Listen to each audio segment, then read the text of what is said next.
بص يا حلوين، عندي النهارده 2 idioms. الاولاني سهل جدا وكلنا عارفين، حتى انتوا هتترجموه، هو مش محتاج اصلا شرح. The walls have ears. مين يترجم؟ ها؟ The walls have ears. يعني ايه wall؟ الحيطان. have لديها او عندها ايه؟ ears اللي هي الاذن، الودان. The walls have ears يعني ايه؟ الحيطان لها ودان. The walls have ears الحيطان لها ودان. بنستخدمه لما مثلا بنكون نتكلم في موضوع مهم، وتخاف مثلا حد يسمع ويروح ينقل الكلام ده، فتقول ايه؟ بس اتكلم بصوت واطي، او بلاش هنا، الحيطان لها ودان، يعني الكلام ممكن يطلع بره. بترمي ودانها يعني.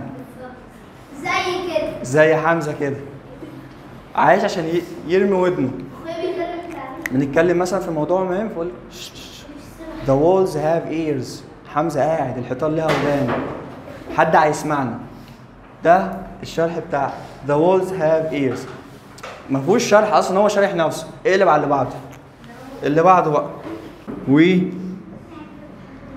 all have enough.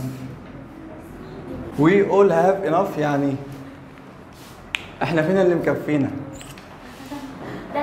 طهقانين. وده نوصف حالنا، حالي وحالكم وحالنا كلنا.